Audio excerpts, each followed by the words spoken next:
नमस्कार दोस्तों, मैं doctor Sanjay Choubey consulting homeopath आपका 3 आहार मंत्र में स्वागत करता हूं। आप देख रहे हैं एपिसोड 3 आहार मंत्र चैप्टर विस्तार 1 of 2। पिछले वीडियो में हमने देखा कि अगर हम 3 आहार मंत्र के दिए गए नियमों और सुझावों को फॉलो करें तो हम अपने शरीर को लंबे समय तक हेल्दी रख सकते हैं, और अगर कोई क्रॉनिक बीमारी से ग्रस्त है तो उसे कम से कम दवाइयों से कंट्रोल में रख सकते हैं या उसे ठीक भी कर सकते हैं अगर समय रहते हम होम्योपैथिक ट्रीटमेंट को शुरू करें।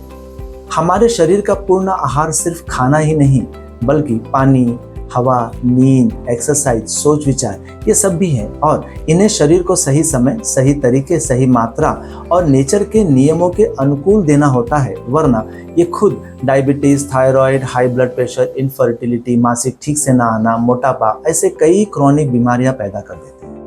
3 आहार मंत्र इन सभी जरूरी बातों को ध्यान में रखकर बनाया गया है ताकि ये सारी चीजें सही समय, सही तरीके, सही मात्रा में और नेचर के नियमों के अनुकूल शरीर तक पहुंचे। यह लाइफस्टाइल उन सामान्य लोगों के लिए है जिनका काम अधिक मेहनत वाला नहीं है या जिन्हें कोई बीमारी नहीं है, और अगर है तो उन्हें होम्योपैथिक डॉक्टर से कंसल्ट करके तब इसे फॉलो करना चाहिए। चलिए देखते हैं कि 3 आहार मंत्र को कैसे फॉलो करें।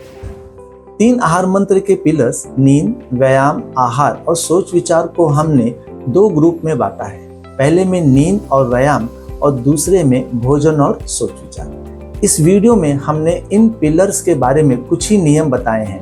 हम आने वाले वीडियो में ऐसे कई नियम और उसे ना फॉलो करने पर होने वाली बीमारियों के बारे में चैप्टर्स के रूप में बताएंगे, और साथ में साइंटिफिक एक्सप्लेनेशन के साथ, जिसे हमें फॉलो करना चाहिए ताकि हम स्वस्थ रहें।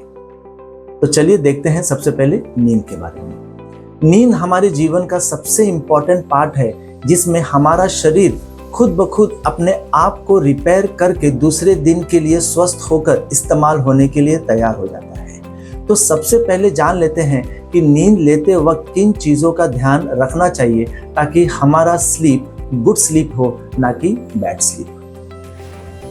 नींद हर व्यक्ति को कम से कम रोजाना 7 घंटे लगातार रात के समय लेनी चाहिए, वरना एसिडिटी, मोटापा, डायबिटीज हो सकता है।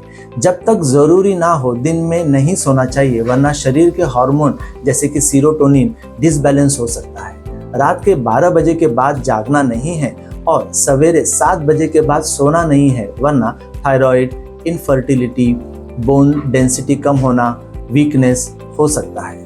मोबाइल, टीवी, कंप्यूटर, लैपटॉप का इस्तेमाल या ब्लूटूथ पर गाना सुनना ये सब कम से कम सोने से आधा घंटा पहले बंद कर दे, वरना इंसोम्निया, नाइटमेयर्स, खराब सपने, हाई ब्लड प्रेशर हो सकता है। सोते वक्त दीवार के करीब ना सोए, वरना शरीर का हीट बाहर कम रिलीज होता है और हमें सोने में दिक्कत होती है। सोते वक्त ढीले कपड़े पहनना चाहिए, वरना शरीर में हीट जमा होकर खराब सपने आ सकते हैं। रात में पसीना आकर नींद डिस्टर्ब रहती है, खास करके बच्चों में। अगर एसी में सो रहे हैं तो टेम्परेचर 27 से 28 डिग्री सेल्सियस होना चाहिए, वरना शरीर का बायोलॉजिकल क्लॉक डिस्टर्ब हो जाता है, जिसके चलते हार्मोन्स पर काफ़ी असर पड़ता है। सवेरे उठने के बाद कुछ मिनट बेड पर ही बैठे रहें और आराम से खड़े होकर फिर अगला काम शुरू करें। इससे लो ब्लड प्रेशर होने की आशंका कम हो जाती है। जहाँ तक हो सके ऐसे कमरे में सोए जहाँ पर सामान कम हो, वरना हमारा शरीर रेडिएशन द्वारा हीट एब्जॉर्ब करके हमारा स्लीप बैड स्लीप में हो जाता है। हमारी नींद हमेशा गुड स्लीप होनी चाहिए, ना कि बैड स्लीप, ताकि आप क्रॉनिक बीमारियों से बचे रहें। गुड और बैड स्लीप की पहचान हमने अपने अन्य वीडियो में बताया है।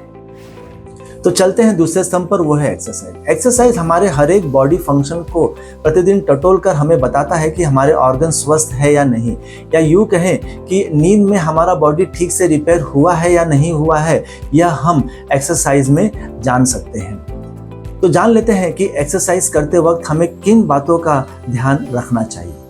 एक्सरसाइज हमेशा सवेरे 9 बजे के पहले पूरा हो जाना चाहिए, और अगर अधिक लेट करते हैं तो अल्ट्रावायलेट रेज हमें नुकसान पहुंचा सकते हैं। कसरत सूरज ढलने के बाद नहीं करना चाहिए, वरना कॉर्टिसोल हार्मोन बढ़ सकता है और हमारा मोटापा। कसरत खुले आसमान के नीचे नहीं तो हवादार कमरों में करना चाहिए, ना कि बंद कमरे या एसी के कमरों में। बंद कमरों में बॉडी हीट लॉस प्रोसेस में बाधा आती है। बंद कमरे की तुलना में खुले आसमान में कसरत करने से इम्यूनिटी ज्यादा बढ़ती है। किसी भी महिला का अगर प्रोफेशन एथलेटिक्स या स्पोर्ट्स नहीं है तो उन्हें अधिक वजन उठाने वाले कसरत लगातार नहीं करना चाहिए, वरना टेस्टोस्टेरोन नामक मेल हार्मोन उनके शरीर में बढ़ सकता है और उसका दुष्परिणाम भी हो सकता है। कसरत खाली पेट नहीं करना चाहिए। सवेरे 2 या 3 खजूर या बादाम खाकर शुरुआत करना चाहिए, चाय या कॉफी पीकर नहीं। कसरत एक फिक्स सीक्वेंस के अनुसार करना चाहिए ताकि हमें उसका पूरा फायदा मिले और कोई नुकसान भी ना हो। वे सीक्वेंस है, सबसे पहले वॉकिंग या जॉगिंग, फिर योगा। हमें योगा भी नीचे दिए हुए सीक्वेंस में ही करना चाहिए।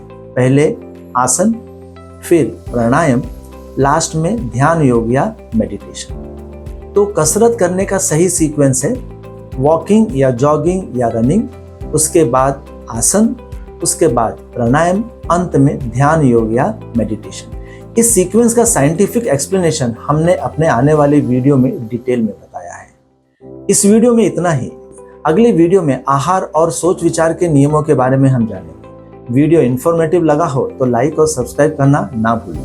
तब तक 3 आहार मंत्रों को अपनाइए, आराम से रहिए, स्वस्थ रहिए। नमस्कार।